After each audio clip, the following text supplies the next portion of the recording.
workday.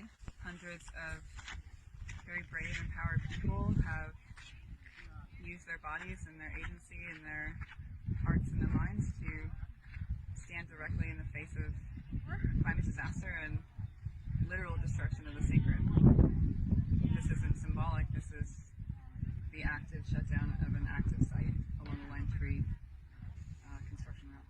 Okay, so we've been out here for 4 hours, half the workday. Although their workdays have been getting longer and longer because they're doing everything in their power to slam this through our territory and through our wetlands and through our wild rice tributaries and through the beautiful places that we call home. 22 rivers, 200 bodies of water, 800 wetlands. They just sent in Department of Homeland Security, Customs Border Patrol helicopters over this large demonstration and kicking up dust, very, very, very low, flying at a very unsafe height, really trying to intimidate everyone who's here. I feel inspired that the people are still standing so strong, and this is incredible, and it speaks volumes that Customs Border Patrol is here, essentially stating that Indigenous people are a security risk to the border. We are from this place. We've been from this place since before the United States and Canada and all of it began. We are not a threat, and we are defending this beautiful land that existed and still exists now. So, yeah, the only threat here is umbrage to this beautiful place.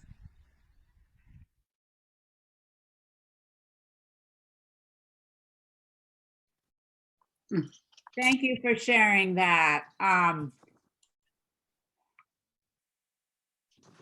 We'll talk more about Line 3 at different points in the evening. I wanted to share that. And we'll show a little bit more. And then at the end, those that want to, we'll have a couple of breakouts, and one of them will be talking about Line 3. And I'll say a little bit more when we get to that. But I want to turn it over to Marion, who is going to serve as our moderator today. Hi, everybody. Welcome, and welcome to our monthly meeting. Can you hear background noise from me? Okay. So I'll be your host tonight, and let's just take a moment and 2 deep breaths together and reflect on our ties to this land we live on.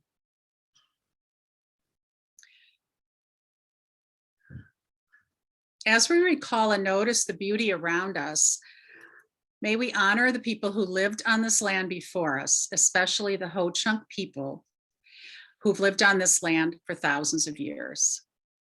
In addition, I'd like to acknowledge that Wisconsin is home to the greatest Indigenous diversity east of the Mississippi River. 12 Indigenous nations, 11 of which are federally recognized, currently live within our own state's borders. Next slide.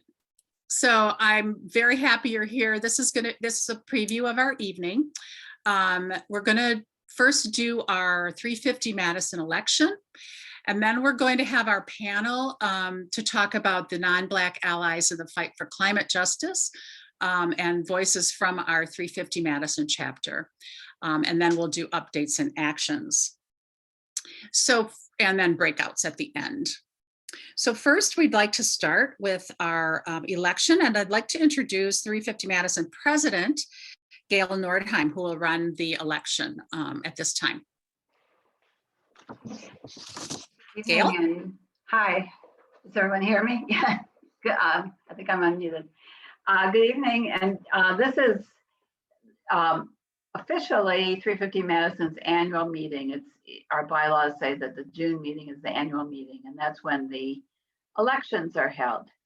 So next slide, please.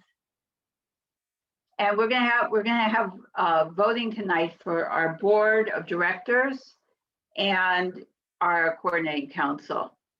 So let's start with the board of directors. The board, those of you who were here a year ago remember that we did a major bylaw revision last year, and actually created the board. And so the board's been around for about a year now. It's been very, very successful, I think. The board provides legal oversight, financial oversight, works on budgeting, strategic direction, and fundraising and development. Next slide, please. So the candidates for the board,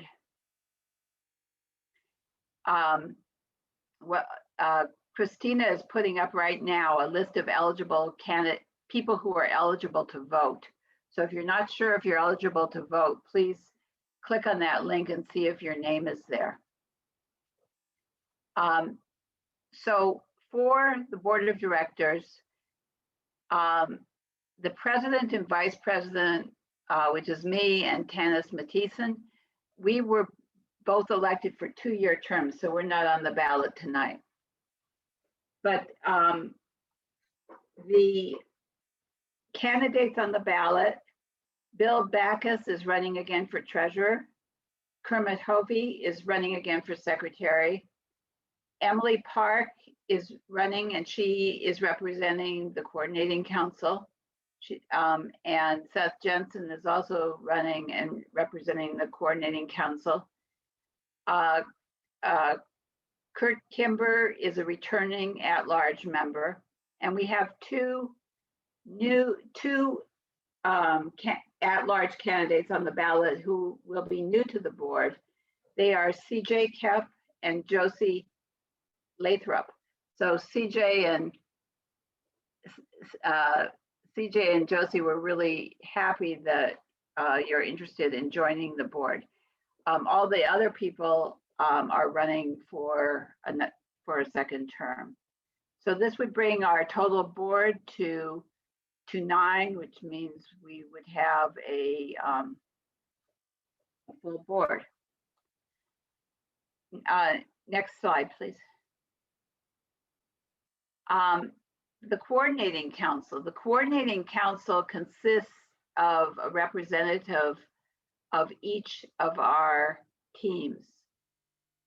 And it gets together once a month to coordinate campaigns, to work on communications, and to work on volunteer engagement. Next slide, please. And the candidates for the coordinating council, who were all recommended by their teams, for the climate justice team is Tanis Matthiessen. For the communications action team is Emily Park. For the community climate solutions team is Kermit Hovey. The fund team is Seth Jensen. I'm representing the fundraising team. Kelly Kearns is representing the monthly meeting team, and Phyllis Hasbrook is representing the tar sands team. Next slide, please. So only members, people who are officially members of 350 Madison can vote. And that means that you must have donated at least $5 between June 1st, 2020 and April 24th, 2021, which is 45 days before today. Or you've attended at least 3 monthly meetings since last June. And we have a member list in the chat box. If you're not sure, please check before voting. So I'm going to put the ballots up. We're going to start with the board of directors. So you see a ballot here, and make sure what you do for each candidate is you could vote yes, no on each candidate, and make sure you use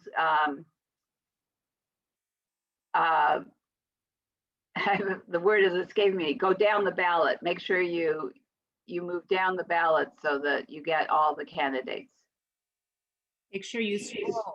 Scroll, that's the word. I don't see the poll. Is that because I'm a co-host? Do other people see it? Yeah, other people are voting. People are voting. Perfect. Yeah, I think the co-host can't vote. So we'll have to submit our You could votes submit your separately to you, vote Gail. separately. So Wait, we'll give it a moment here. I think someone accidentally. yeah, the poll just disappeared. I from think my I screen. accidentally did that wrong. I'm sorry. Okay, we could relaunch the polling. Sorry about that. Okay, it clears the existing results. So if you voted before, I'm sorry, you'll have to do it again.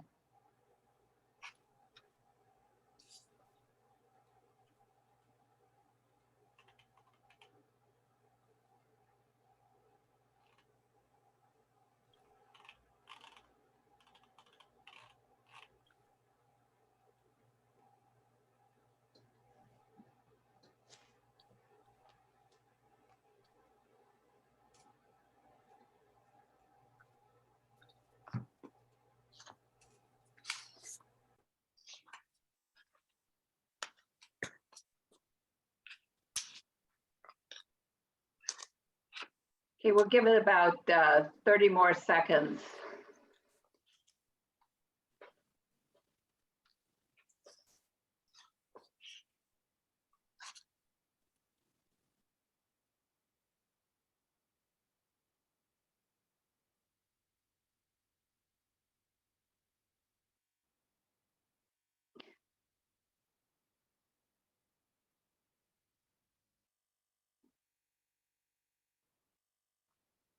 Okay.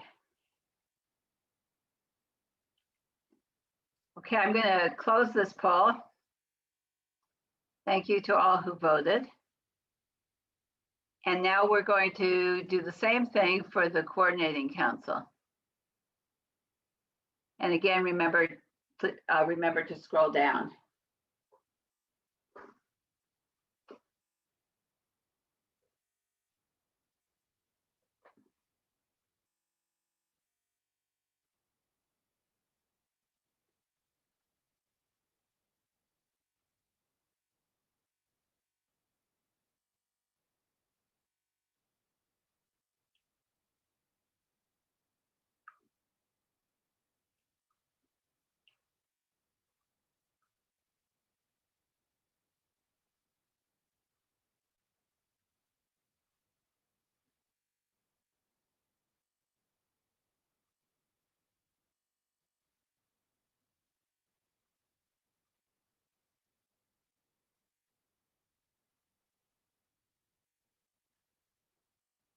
Okay, it looks like about the same number of people have voted as voted for the last one.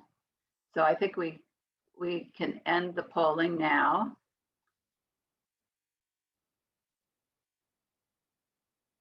And so it looks like the candidates for the coordinating council were elected unanimously, as were the candidates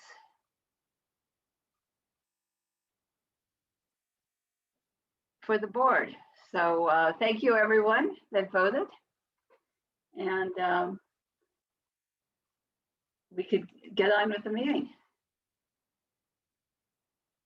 You could go, you could pass that, yeah. Very good. Thank you so much. Thank you, Gail. We're way ahead of schedule, so that's great. So we're going to move ahead now to the panel discussion for our non-Black allies in the fight for climate justice. And I just want to give you a little bit of background, and then we'll introduce the panelists and spotlight them so we can all see them. So we have a brief history. Last fall, the climate justice team leaders spoke with Nehemiah Justified Anger organization in town because we wanted to learn from a Black-led group in Madison about how we might proceed with climate justice here. And they recommended that we attend their 9-week African American history class as a first step. It wasn't easy, but we found the resources and started recruiting members to join us. And in all, 22 of us from 350 Madison came together virtually for 9 weeks to listen, learn, and discuss the impact of slavery and racism on US history, including here in Wisconsin and in Madison. So we'll hear from the panel. And then after the panel, you'll have the opportunity to join a breakout room to talk further, discuss, or hear more from the panelists. So at this point, I'd like, Christina, if you could highlight our panelists. And here's the list of, thank you. Our panelists are Emily, Nikki, Jed, and Deanna. So I'm gonna introduce all the panelists first, and then we'll get started with the questions. So if you could spotlight. So Nikki Darga is one of our panelists today. Nikki is, and so maybe you could spotlight her. Thank you. Nikki is the volunteer coordinator for 350 Madison. She loves working with the passionate volunteers that drive the organization, whose efforts and enthusiasm are a constant inspiration for her to do better. Along with her interest in environmental causes, she was also a professional dog trainer and works with the Dane County Humane Society. So welcome, Nikki. Next, we have Emily Park. Emily joined 350 in early 2019. She's been passionate about caring for the environment her entire life and loves being involved with an organization full of equally passionate people. She is very proud of the organization for taking steps to become more actively anti-racist. Next, we have Jed. And Jed, Jed, would you mind doing your own intro? Because I don't have it in front of me. That'd be great. Sure.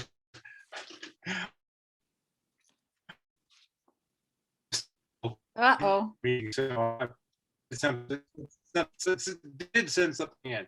Okay, so I'm a newcomer within the last year. I also belong to Wisconsin Healthcare Professionals for Climate Action, and have an ongoing interest in obviously climate change, but also environmental justice issues. And I am practicing doing osteopathic manipulative medicine in Fitchburg. Great, thank you. And Deanna, are you here? This is Deanna Gran. She's a former state employee and currently working full-time in the construction industry. She has been a longtime member of 350 and is also a member of the Care of Creation team at St. Denis in Madison, Call to Action Madison, and Moses, which currently is working to reduce the prison population, immigration issues, water quality, and criminal justice reform. So thank you to our panel. And so I have three major questions that we're going to talk about, and each panelist will get about 2 minutes so that we can, or maybe, yeah, 2 minutes, so that we can hear from everybody and hear about the questions. So the first question is, what motivated you to take the class? And I think I'll just call on people based on where you are on my screen. So Nikki, would you like to start with that question? What motivated you to take the class?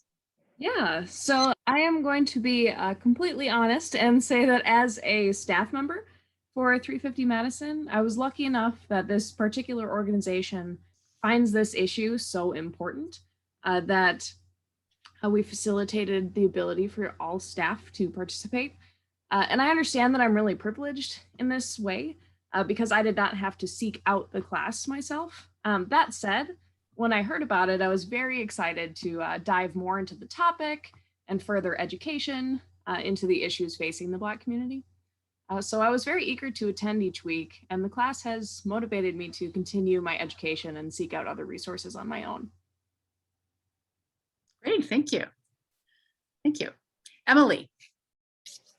I was really excited to take the course because, as we've been talking a lot about climate justice and how to engage a more diverse, range of voices, the question of how do we engage, underrepresented groups without resorting to tokenism. That was a really important question for me, but also sort of separate from the climate justice angle. I've really come to realize how much, the American public school system totally neglects African American history.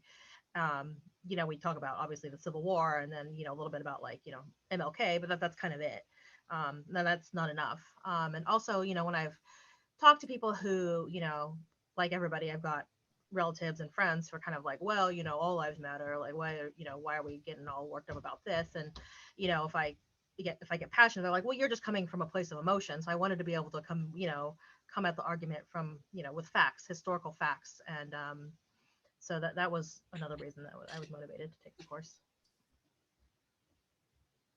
Great, thank you. Deanna. So education is like my drug of choice. So anything I can read and learn more about, I'm always ready to dive in for it. And this, being that it was Nehemiah was organized in the Madison area, and I grew up here all my life.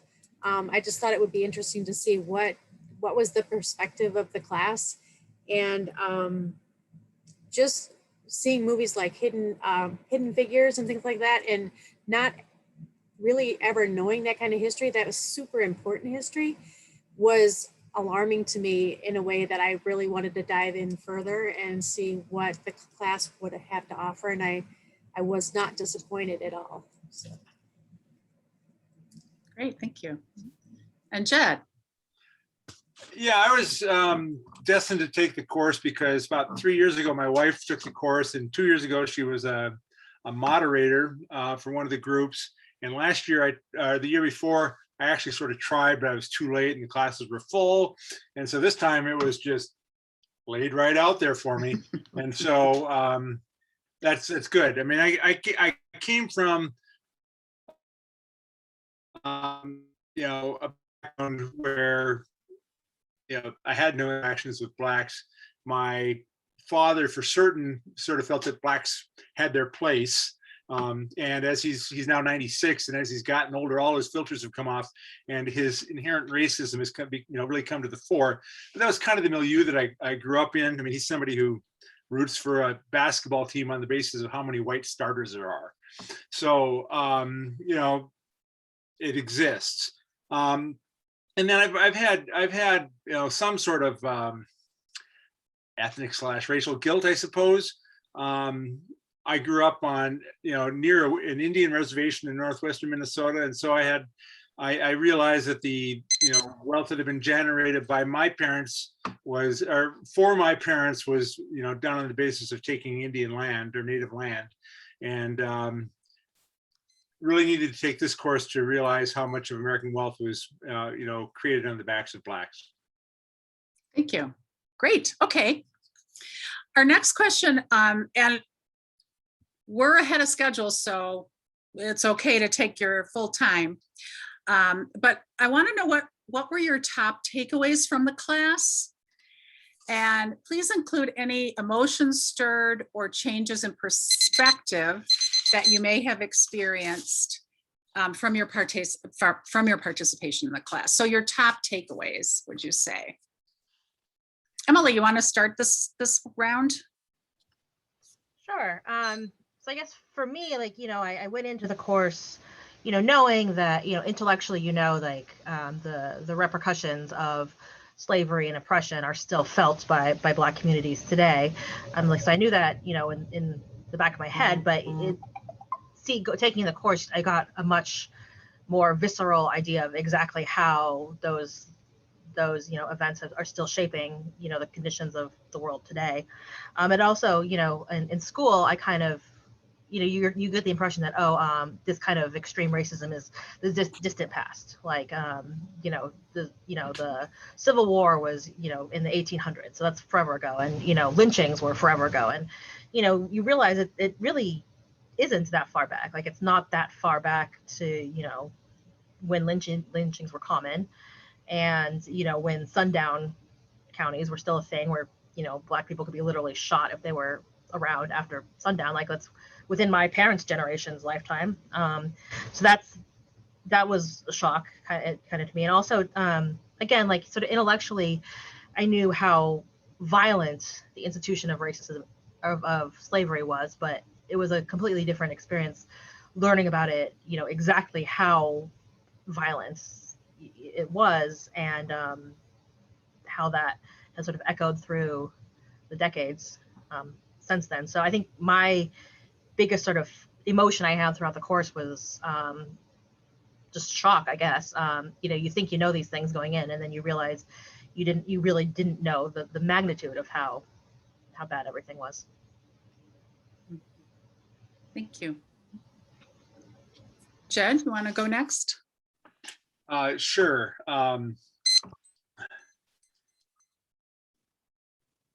I guess part of what really stuck with me was the personal anecdotes from the people from Madison who talked about their experiences of living while Black in Madison, and which really, just built the platform that what you're listening to in the presentation is really important.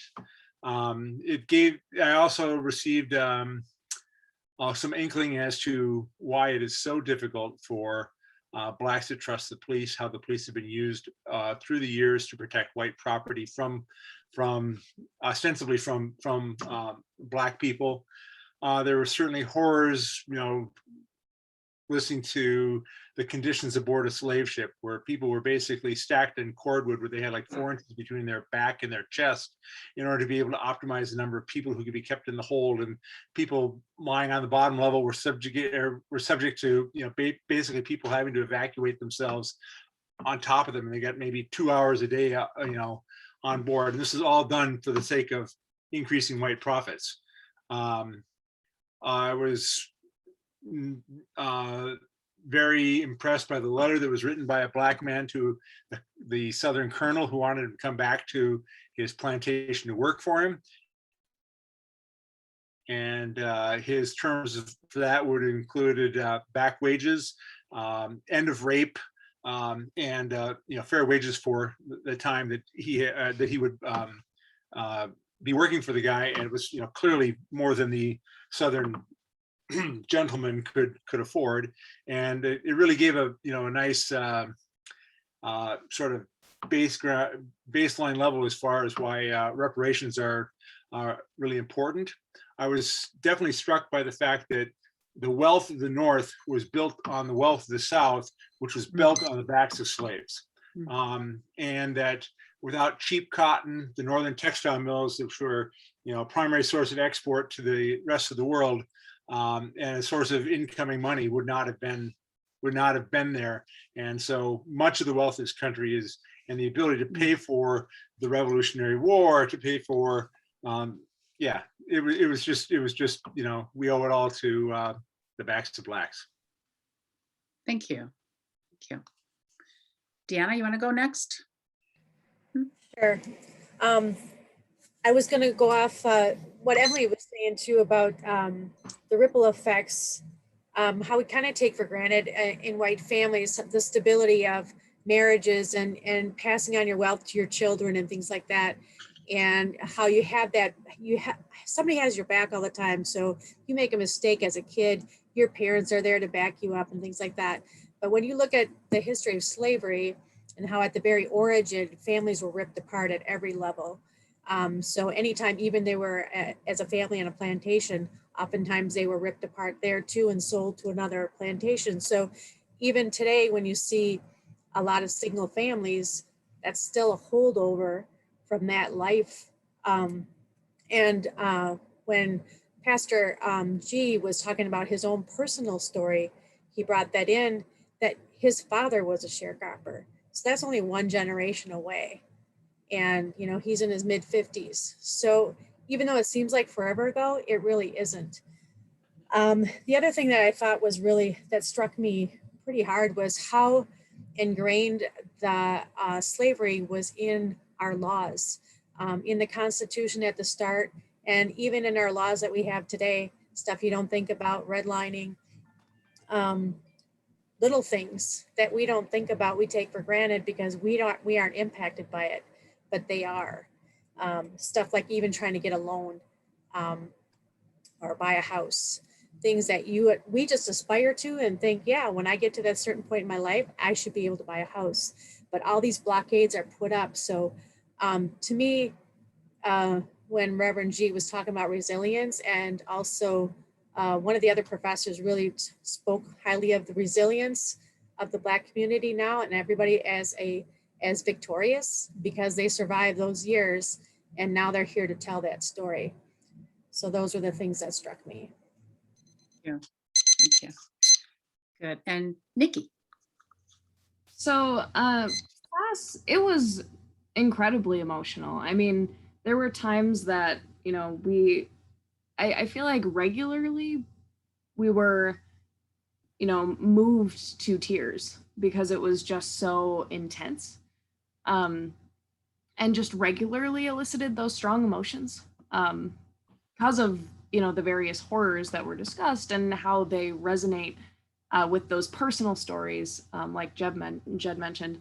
I think one particular example that really stood out to me was the discussion of inherited trauma, particularly for Black women, of, you know, repeated sexual assaults, of abuse, and what that does to those people over the course of generations, right? I mean, I think a lot of people assume that that's the kind of thing that can't be inherited, right? Because it just happened to one person, or that it can't be passed down, I guess.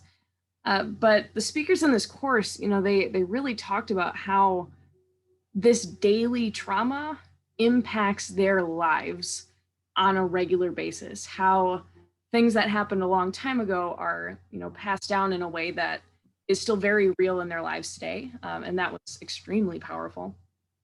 And I think one of my biggest overall takeaways here was just further thoughtfulness, because I guess previous to this course, I'd identified as someone who, you know, quote unquote, knows the issues, read stuff on systemic racism, listened to the right podcasts, you know, the standard well-meaning white person.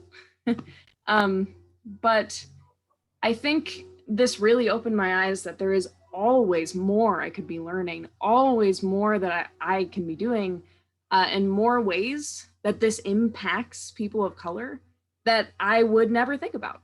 You know, there's always some way that a system can be racist.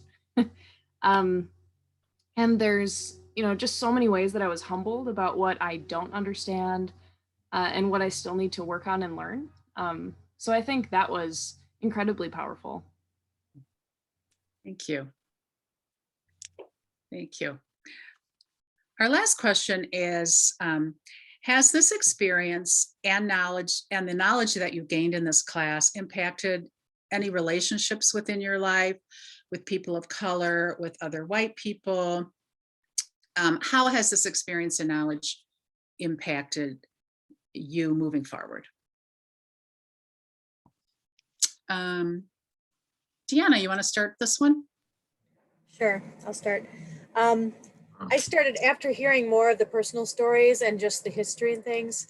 I went back to, you know, in high school, which was a billion years ago, but thinking about some of, like, I played sports and some of the girls on the teams were Black. And, you know, as a teenager, you just think about your grades, getting there. We don't really know that much about everybody else's lives, but now after taking the class, I'm like, what if they were experiencing some of that? And we never knew that. And another class I had taken, it was really interesting. It just, every person is like an iceberg. When you just see the tip of the iceberg, that's only what you see, but there's a whole other part of a person's life that's way below the water. That's a whole nother section we'll never see and understand. And so it just made me wonder. I almost feel like I want to go back and then say, did you ever experience any of this? Did you ever experience any? And I never heard them called any negative names ever. But did they? I mean, I might not have seen everything that they've seen. So it made me wonder about that. And then my other thought was, I have two biracial nieces, and one of them just had a baby. And when she was pregnant, I was praying that he wouldn't be a boy, just because of what happens to the Black men in the community. I'm just like, please God, don't let it be a boy. Well, he was a boy, and beautiful little guy. And I just pray all the time that things will change enough that he will not face what the current population faces, and that we will, as a society, will at least grow in that way so that he will have a better life. And that's all I have to say on that. Thank you.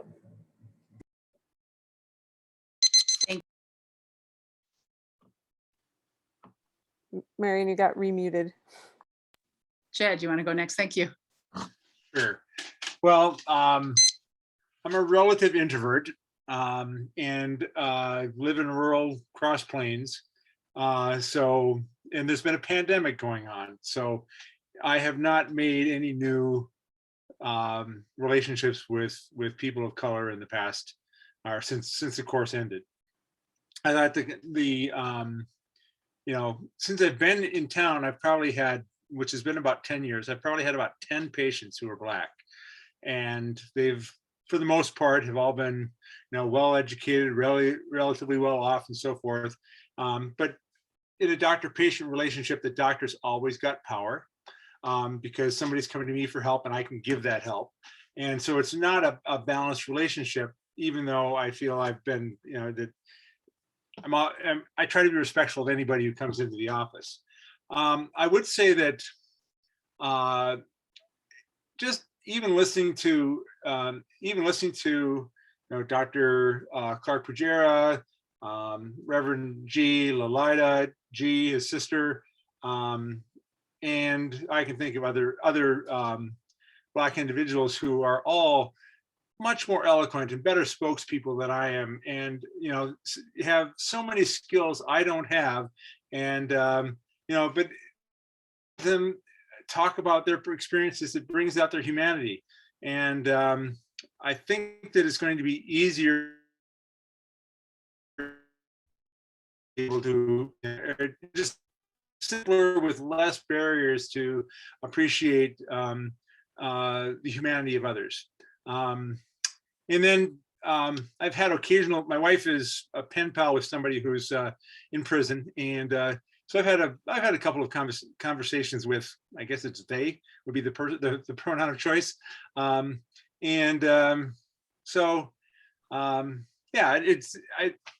there haven't been changes yet, but I'm open to changes. Let's put it that way. Okay, thank you. Good. Nikki, you want to go next? So I think one of the major things that really I gained and realized while taking this class is that the amount of interaction that is needed between myself and other white people with other white people. Because as a white person, I can ignore things that people of color or just can't. It's something that they can't ignore racism. It's happening to them. And it's not helpful if the people who experience it are the only ones speaking up about it, because they are putting their bodies at risk speaking about it. And these are conversations that need to be had. And it's not all up to the Black community to have to shoulder the burden of explaining over and over again the state of their oppression. So I think it's affected my relationships with other white people the most, honestly, because my Black friends just kind of want to live their lives. This is, not something they want to have to talk to everybody about.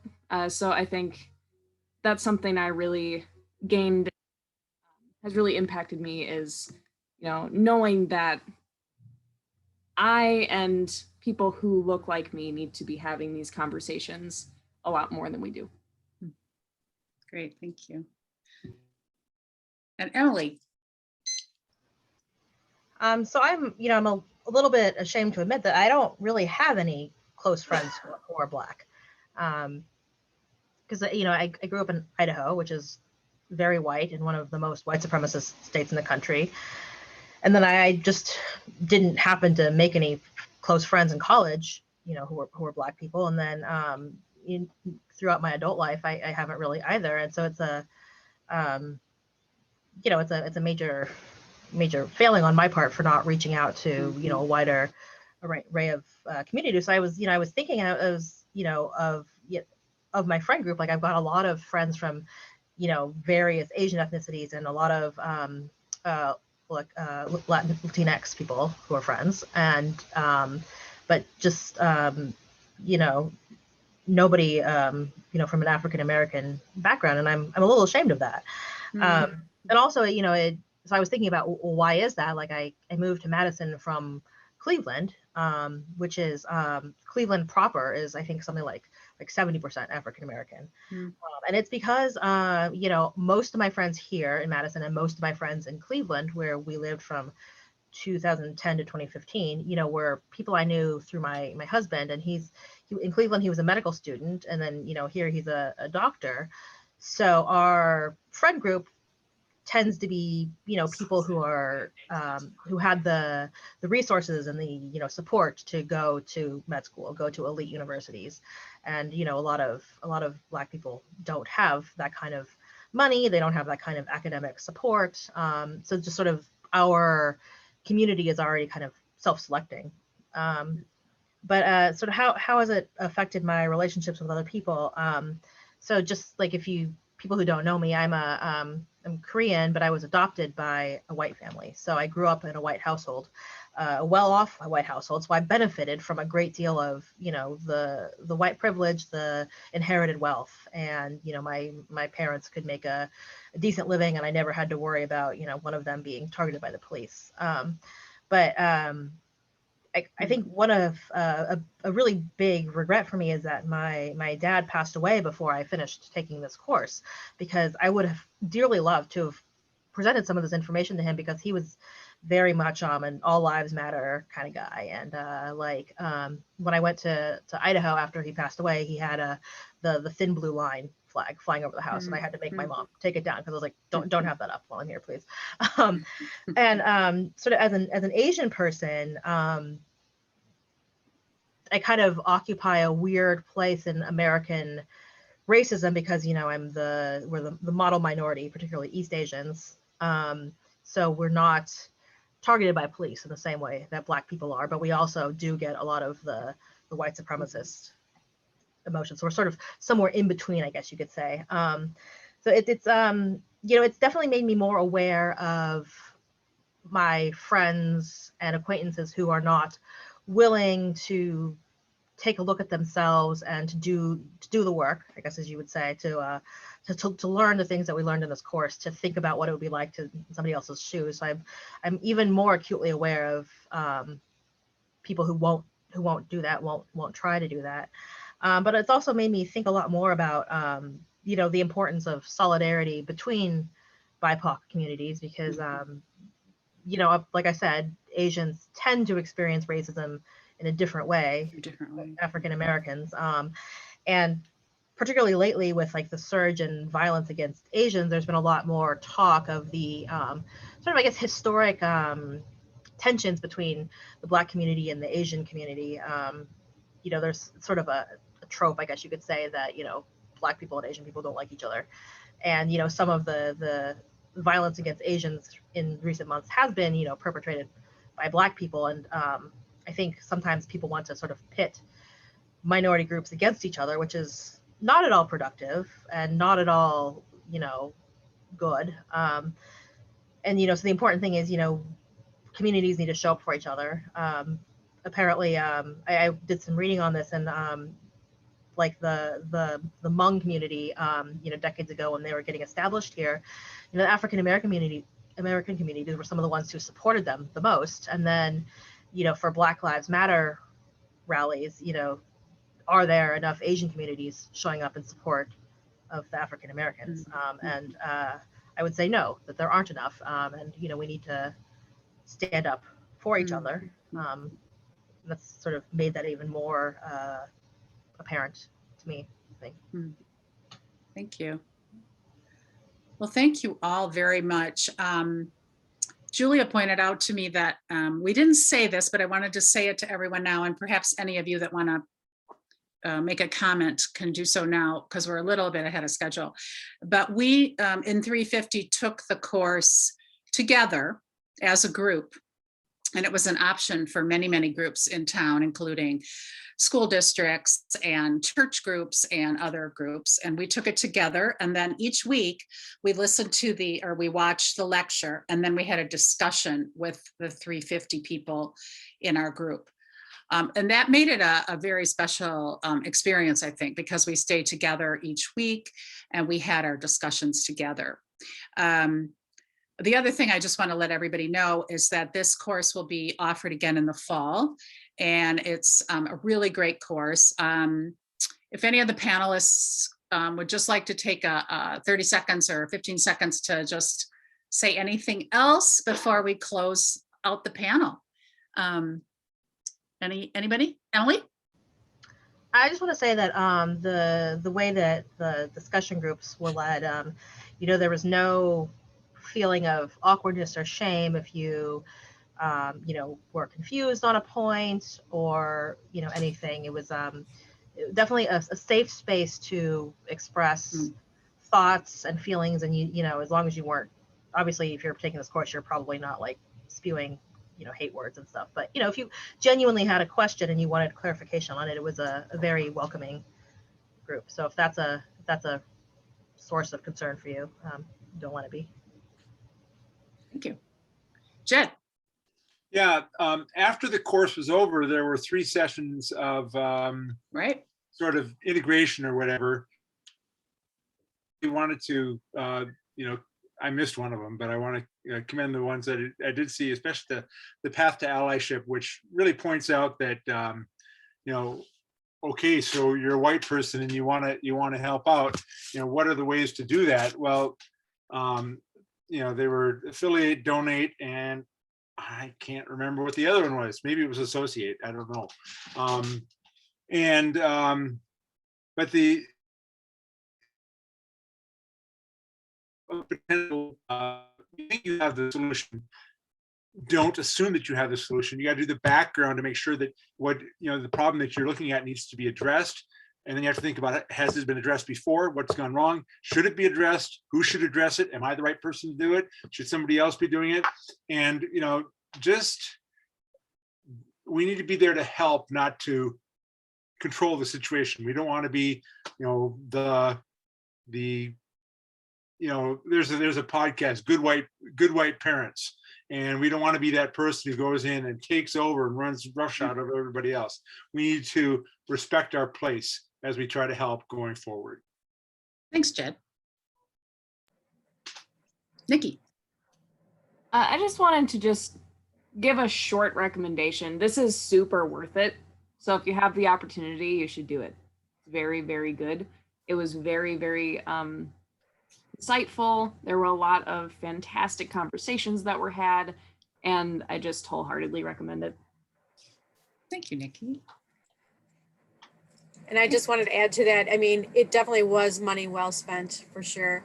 And even as I contemplate like some of the sessions and some of those facts that keep popping up in my head, I would be willing to take it again, because I know when you take it again, you learn new things that you didn't fully get the first time. And so I'll probably be doing it again in the future. The other good thing was, because we did it as a 350 group, I got to know more 350 members better than normally I do. So that was definitely another benefit. So I appreciated that as well.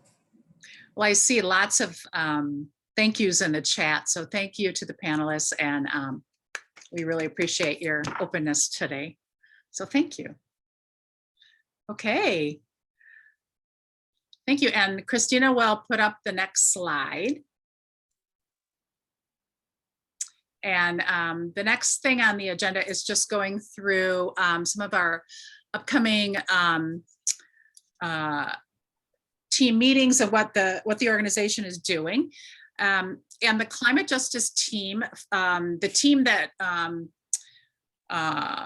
brought this forward and made it happen, is one of our teams, and Tanis Mathisen and I lead that team, and we meet the second Monday of each month. And so the next one is June 14th at 7 p.m. And so we welcome you to join us if you would like to. And Tanis's email is in the on the slide here, and you can contact one of us for more information. Next slide. So I think Julia will take over and talk about the treaty people gathering to stop line 3. Right, Julia? Yes, thank you, Marion. I'm aware that as we're speaking, they are arresting.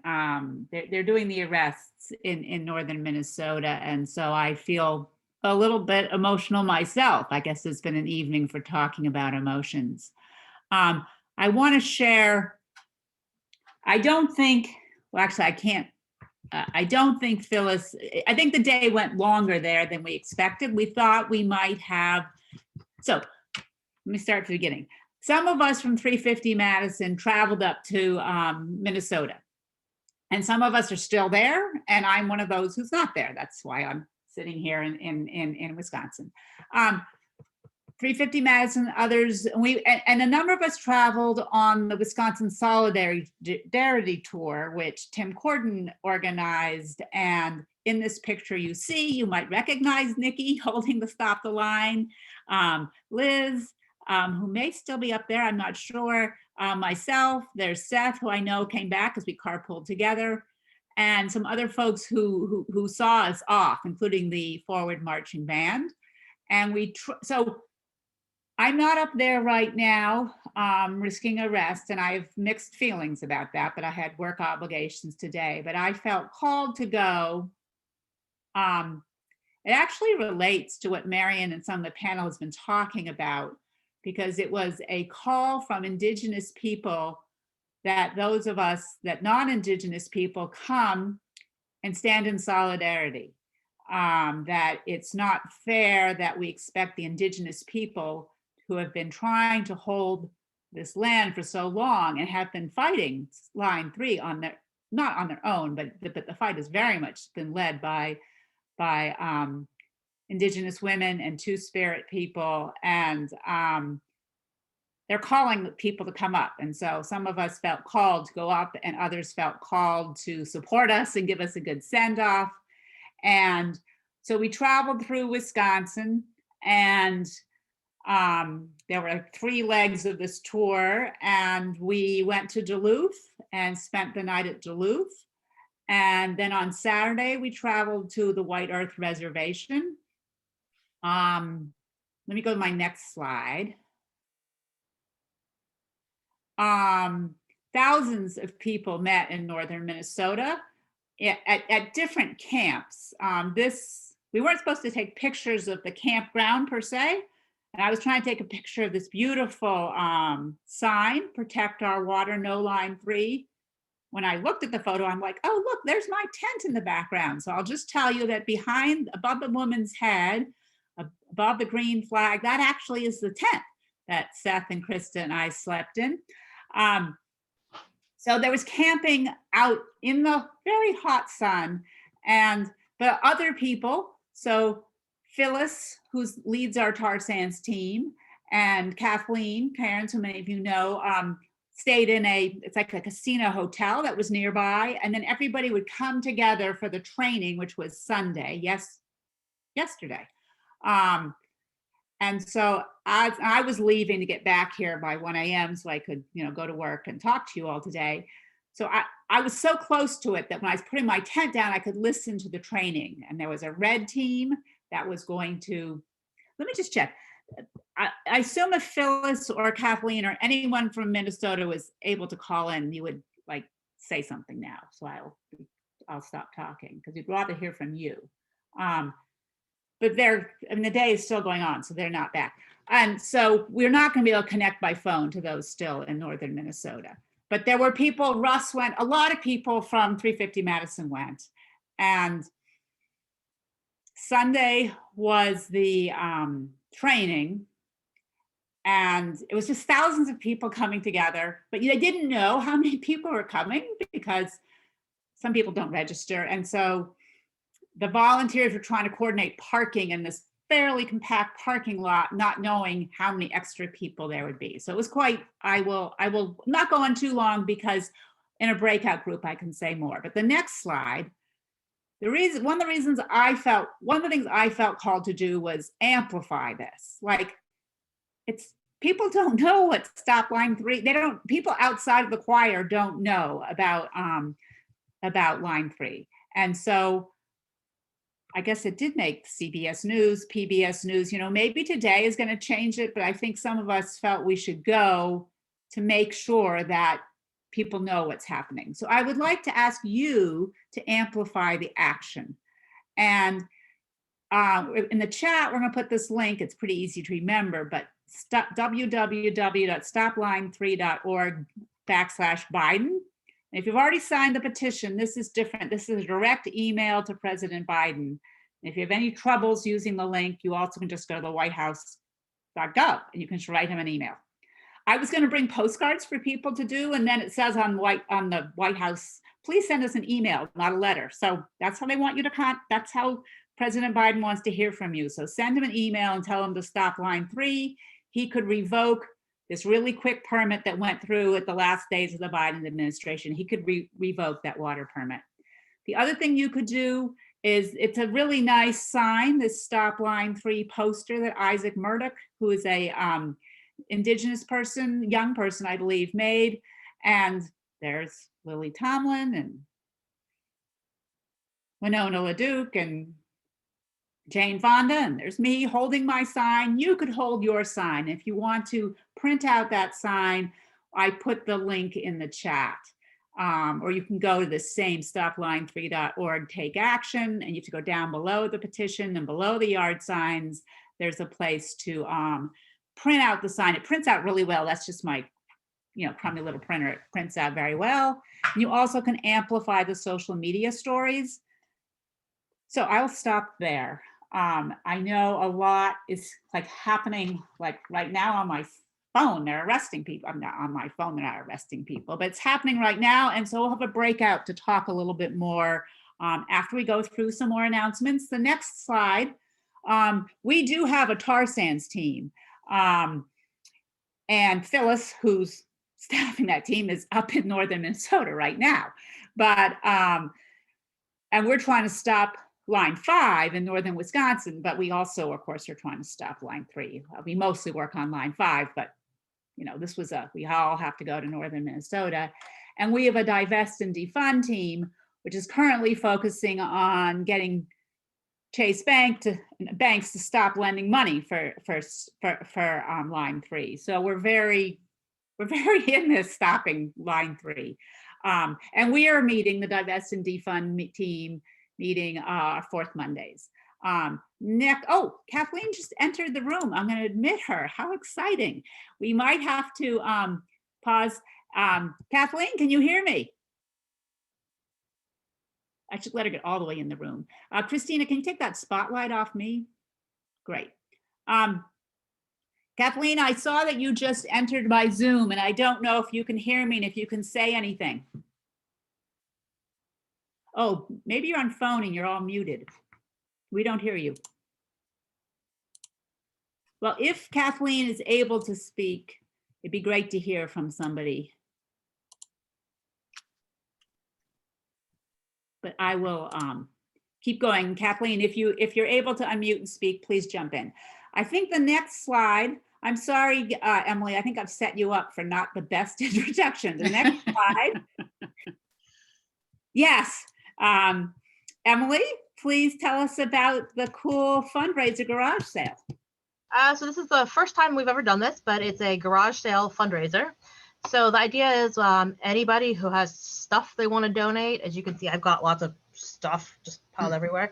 And I know we all accumulated just junk over the course of the pandemic. If you've got stuff you want to get rid of, you were inspired by the Marie Kondo show on Netflix or wherever it is, I don't know. Send your stuff to me and it will all get sold at the garage sale, every penny going to 350 Madison.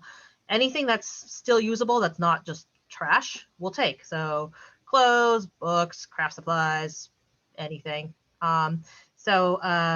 Yeah, like Nikki said in the chat, does it spark joy? And not if not for you, then it might spark joy for someone else. So if you have stuff you want to donate, email me. We'll figure out how to get it from you. I'm also hoping to get at least 2 or 3 volunteers to help with sorting through donations, picking stuff up, labeling stuff, and then on the day of the event, just helping me staff it.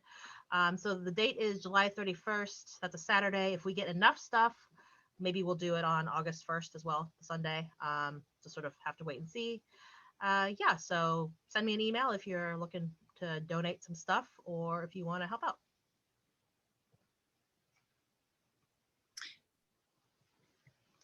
And Emily, could you talk about the CAT team also? Oh, yeah. So third Monday of every month, the Communication Action Team meets at 6:30. Usually our meetings aren't more than an hour, usually. And so we do social media, the website, the blog. We coordinate how to publicize if there's a big event coming up. We're definitely looking for more volunteers for social media, graphic design, any kind of communication related tasks. We're a pretty small team, so anybody who wants to help out is definitely more than welcome. Thank you. Christina. Okay, so this is a heads up for everyone, so you have some time to plan for our July meeting, which is going to be not on Zoom. Woo, get excited. Our July meeting is going to be outdoors in person, and we're going to have a social picnic get together. So our July meeting will be on the second Monday of the month, just because of the first Monday is pretty close to the July 4th holiday.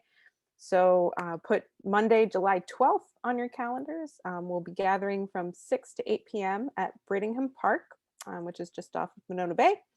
And for now, we are coming out of a pandemic. This is not going to be a potluck picnic. You should plan to bring a meal for yourself and or your household. We are working on possibly having some extra food around just in case people forget or folks wander by, but please plan to bring your own food. And we'll be trying to follow I think the current guidelines, where if you're unvaccinated, you can wear a mask. But yeah, looking forward to seeing everyone in person in a little over a month. And then I was also asked to do the last 2 meeting announcements, and this is just let everyone know if you're interested in some of the other teams of 350 Madison, specifically the Community Climate Solutions team or the State Policy Group. The Community Climate Solutions team meets on the 3rd Thursday of every month from 5 to 6. And so that this month, that'll be June 17th. And the State Policy Group meets the 1st and 3rd Wednesdays of the month at 4 o'clock. And contact information is in this slide, so you know who to get in touch with. And I think, is that it for announcements? I think so. Thank you, Christina. So we will, next we'll go into our breakout rooms, and Kelly, do you? I'm sorry, Marion, before we do that, could we just ask that CJ and oh yes, I'm sorry, introduce themselves since they're new and newly elected? We can congratulate them. So CJ, are you on the line? Can you say hello? Yes, can you guys all hear me? Awesome. Yes, yes. I'm CJ. I just graduated from UW-Madison studying political science and environmental studies. I used to chair the Wisconsin Student Climate Action Coalition and did a lot of divestment work with them, and used to be involved with all kinds of projects going on at 350. So very excited for this year, excited to be on the board, and thank you for your votes. Thank you. So I'm Josie Lathrop. I have not actually previously been involved in 350 Madison, although I think I've liked the organization on Facebook. But I come from a kind of background in environmental law and policy. I studied environmental law at UW Law School and then worked for the DNR for about 5 years. And kind of recently got out of working in environmental policy. I was in water policy specifically. And now that I don't work for state government, or I do work for state government for the Department of Health Services, but I'm not in a role that would kind of be a conflict of interest. I feel like I can kind of get involved in a little bit more activism. And I've been kind of looking to take on a board of directors role. I think it would be really good for my professional development as well to kind of work on fundraising and kind of strategic planning for an organization. So I think this will be a great opportunity for me. And, I told Gail that I think that from what I've read about your organization, I'm really impressed with the kind of strategic campaigns you all are executing. And I think that you're doing very impressive work. So I'm excited to kind of help out in any way I can. Thank you. Thanks, Josie. Thank you. So now we'll go to our breakout rooms. Kelly, did you want to talk about instructions for that? Sure. So anybody who is a new person here, and I know there's a lot of new people tonight, if you would like to learn more about 350 and possible roles that you might want to get involved in, then if you could just stay in the main room, and Nikki Darga, our volunteer coordinator, will meet you there and talk to you, and you'll get to meet the other new folks as well. So that's a great opportunity for you. For anyone new or anybody else who wants to stick around and go to the Black Allies group, this will be a continuation of the conversation that we just had. If you could please right now put a 1 in front of your name, so that would be going to the little more next to your name in the chat, and renaming yourself by just put a 1 in front of your name. If you are interested in learning more about what the Line 3 action that is currently happening, then go to rename yourself with the number 2 in front of it. And then we'll get you all settled in there. So we'll just give a minute for people to rename themselves, and then Kelly will place us in our groups.